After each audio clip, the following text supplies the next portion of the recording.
ഞാൻ മദ്യപിച്ചിട്ടുള്ള ആളാണ്. ഒന്നല്ല പലവട്ടം.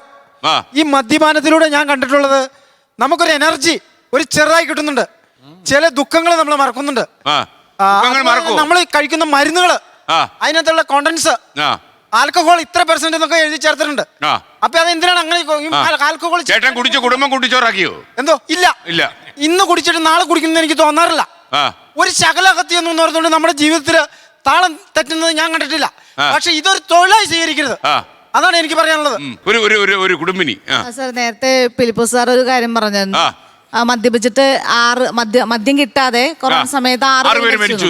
പക്ഷെ മദ്യം കുടിച്ചു മരിച്ചവര് ലക്ഷങ്ങളാണ്, കോടികളാണ്. മനസ്സിലായോ?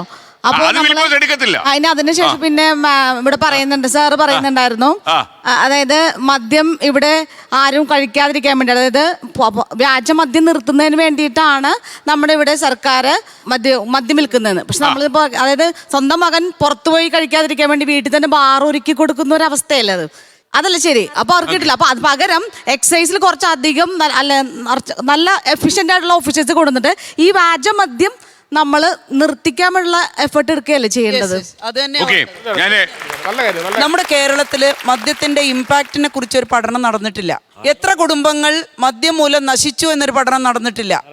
അതുപോലെ തന്നെ നമ്മുടെ സമ്പദ് വ്യവസ്ഥിതിക്ക് മദ്യവിൽപ്പന ഏൽപ്പിക്കുന്ന ആഘാതം എത്രയാണ്? വികസന പ്രവർത്തനങ്ങളിൽ ആഘാതം എന്താണ്? ആരോഗ്യരംഗത്ത് നമ്മുടെ ആഘാതം എന്താണ്? ഒരു പഠനവും നടന്നിട്ടില്ല. ഉത്തരവാദിത്ത ഭരണകൂടം ഇവിടെ ഉണ്ടായിട്ടില്ല എന്ന് വേണം പറയാൻ. എത്രത്തോളം മദ്യം കഴിച്ചു എന്നുള്ള സർവേ നടക്കുന്നുണ്ട്. കറക്റ്റ് അത് പ്രമോഷനാണ്. അല്ല, നമ്മുടെ മധു ഒരു പുസ്തകം എഴുതി. ആ പുസ്തകത്തിന്റെ പേരെന്തായിരുന്നു? ഇപ്പൊ എഴുതിയ പുസ്തകത്തിന് മയക്കുമരുന്ന് അറിയാം, അകന്നു നിൽക്കാം. ലോകത്തെവിടെയായാലും ഏത് സമയത്തും 24 വാർത്തകളും ഓഗ്മെന്റഡ് റിയാലിറ്റി പാക്കേജുകളും എക്സ്പ്ലെയിനറുകളും വിശദമായി കാണാൻ ഞങ്ങളുടെ യൂട്യൂബ് ചാനൽ നിങ്ങൾക്ക് സബ്സ്ക്രൈബ് ചെയ്യാം.